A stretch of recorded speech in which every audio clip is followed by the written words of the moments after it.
¡Feliz sábado! Es un gusto estar con ustedes y es un privilegio compartir la palabra de Dios. Hoy es un día muy importante para mí, por la decisión que tomé hace algún tiempo, hoy será realidad.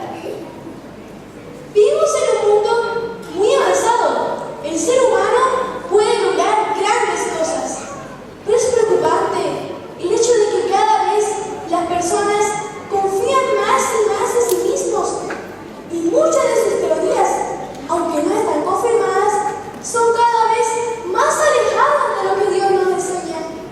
Me gusta mucho estudiar, y cuando leo acerca de uno de los temas que más me gusta, la astronomía, leo muchas cosas erróneas que por supuesto no les hago caso.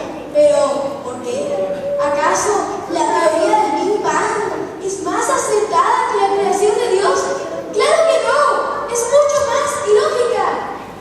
Pero el diablo ha sembrado la duda y la incredulidad en los corazones de los seres humanos. Tenemos razones más que suficientes para creer en un Dios poderoso, un Dios real, que tiene nuestro mundo bajo control, y de a poco va quitando el velo y mostrando nuevas cosas que aumentan nuestra fe y nuestra esperanza.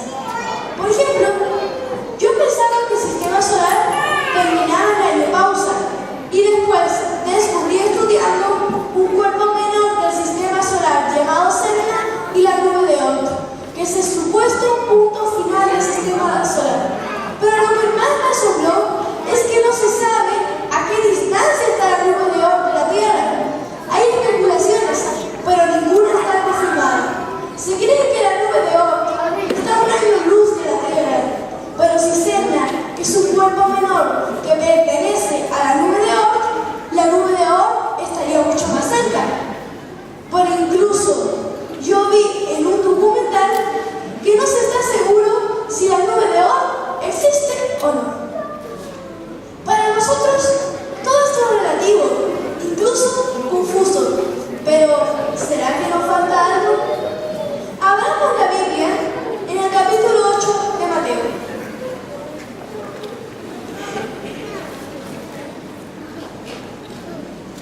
Jesús, cuando estuvo en la tierra, nos dio muchas evidencias de su poder como creador y sustentador de todo lo que vemos. En este capítulo 8 podemos leer varios milagros que Jesús realizó junto al mar de Galilea. Leamos los versículos 23 a 27 del capítulo 8 de Mateo. Y entrando él en la barca, sus discípulos le siguieron. Y he aquí que se levantó en el mar una tempestad tan grande que las olas cubrían la barca, pero él dormía. Y vinieron sus discípulos y le despertaron diciendo: Señor, sálvanos, que perecemos. Y él les dijo: ¿por qué teméis, hombres de poca fe? Entonces, levantándose, reprendió a los vientos y el mar, y se hizo grande bonanza. Y los hombres se maravillaron, diciendo: ¿qué hombre es este, que aún los vientos y el mar lo obedecen? Los verdaderos discípulos, sin importarle el costo, siguen a Jesús. Pero no siempre aquellos que quieren seguir a Jesús en realidad lo hacen. En la historia anterior a la tormenta, Mateo cuenta que dos personas intentaron seguir a Jesús, pero ante el costo de lo que significa seguir a Jesús, desistieron. Volvamos a la historia de la tormenta.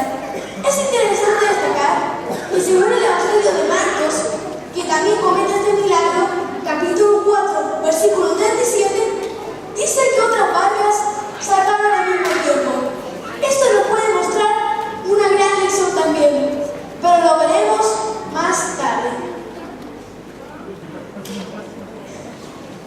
El versículo 24 dice que repentinamente una violenta tormenta azotó el mar, de modo que la barca se veía anegada por las olas.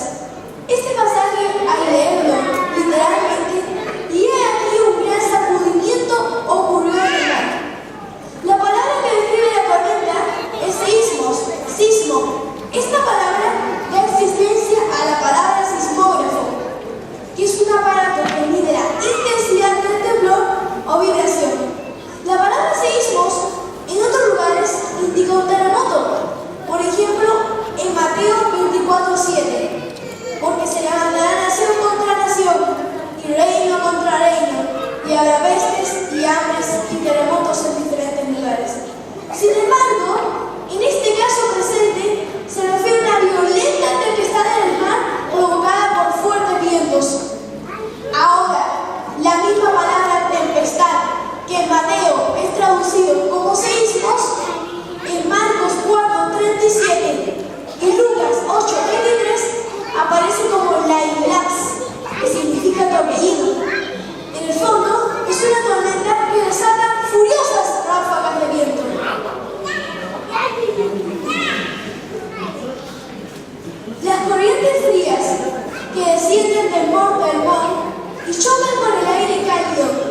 simple juguete a merced de las grandes obras. Al principio los discípulos intentaron controlar la barca como siempre hacían antes, pero la situación salió de sus manos. Y la pregunta obvia es, ¿dónde está Jesús? Hay algo muy interesante aquí, veamos. En primer lugar, los discípulos eran valientes pescadores. En segundo lugar, ellos estaban acostumbrados a navegar. En tercer lugar, ellos estaban acostumbrados a las tormentas. Solo piensen cuántas tormentas habían enfrentado antes y había salido bien. Pero, ¿qué sucedió con ellos esa noche? En medio de su cansancio, intentaron salvarse por ellos mismos. Era su costumbre como cualquier marinero. Pero acá, en esta ocasión, sus esfuerzos no habían servido de nada. Y cuando las cosas no funcionan, se empieza a dudar. Y esto puede pasar en cualquier ocasión. Pero miremos a Jesús. Él estaba profundamente dormido. El tiempo usado en el original describe a un Jesús dormido desde hace mucho antes.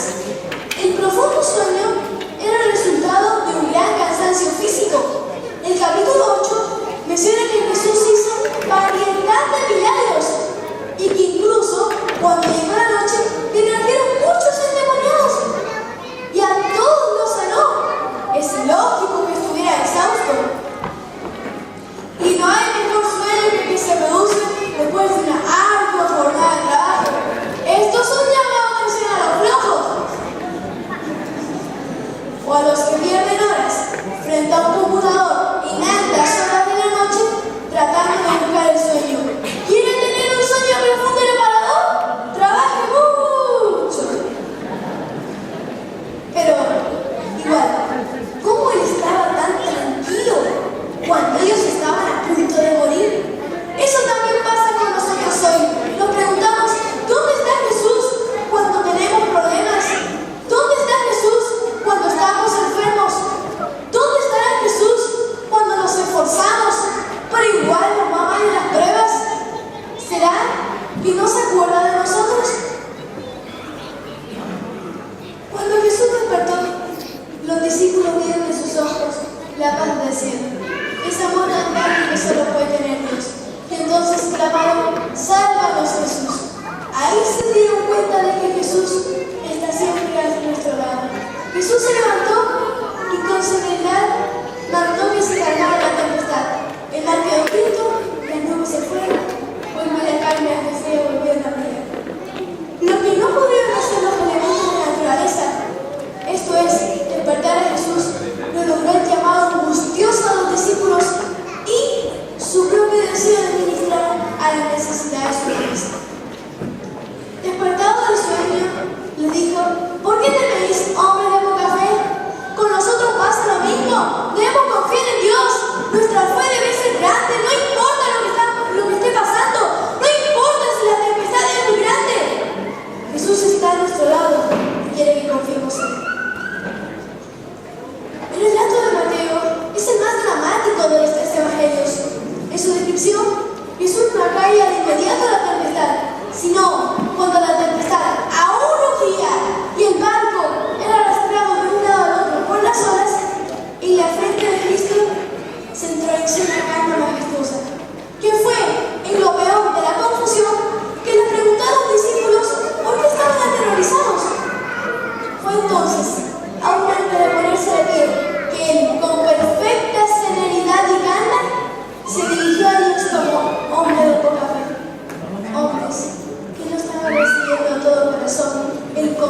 mandamientos y el mal lo obedecen.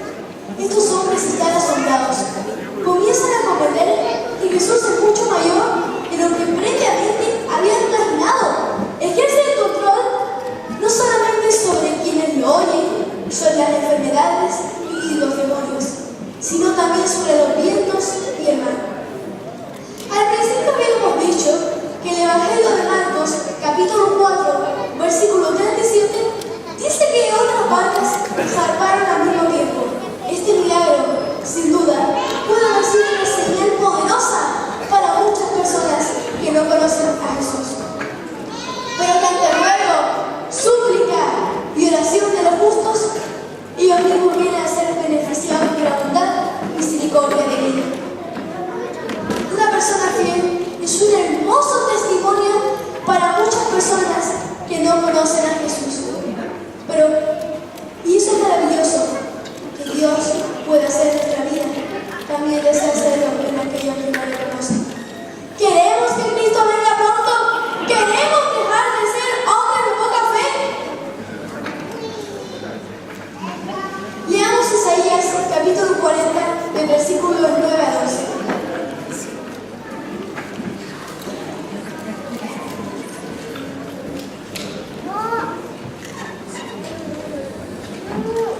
Súbete sobre un monte alto, anunciadora de Sión. Levanta fuertemente tu voz, anunciadora de Jerusalén. Levántala, no temas. Di a la ciudad de Judá: ved aquí al Dios vuestro. He aquí que Jehová el Señor vendrá con poder, y su brazo señalará, y he aquí que su recompensa viene con él, y su paga delante de su rostro. Como pastor apacentará su rebaño. En su brazo llevará a los corderos, y en su seno la llevará, pastorará suavemente a las recién nacidas.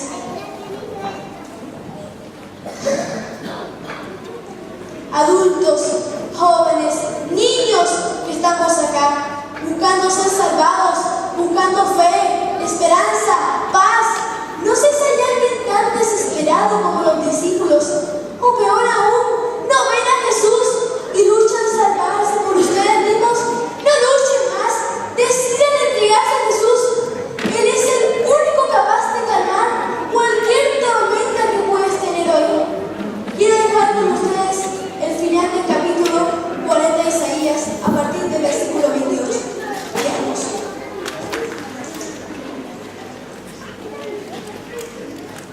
¿No has sabido, no has oído que el Dios eterno es Jehová, el cual creó los confines de la tierra?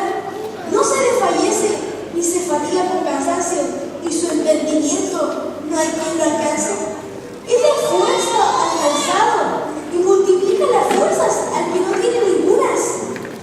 Los muchachos se fatigan y se cansan, los jóvenes flaquean y caen, pero los que esperan a Jehová tendrán nuevas fuerzas, levantarán alas como águilas, correrán y no se cansarán, caminarán y no se fatigarán.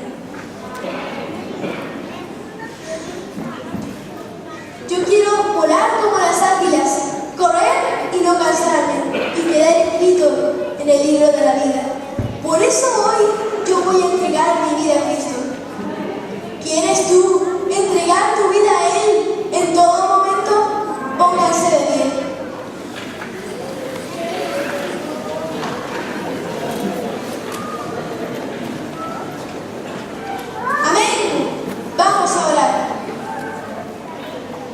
Amado Dios que estás en los cielos, te damos gracias por habernos creado, por habernos sustentado. Y Señor, ahora te pedimos que nos aumentes nuestra fe y que no seamos hombres de poca fe, que siempre podamos estar en tus caminos, que nuestra fe nunca caiga y que siempre, siempre, siempre tengamos fe y creamos en ti. Y, Señor, cuando tú vengas, llévanos contigo. Te pedimos todo esto en nombre de Jesús. Amén.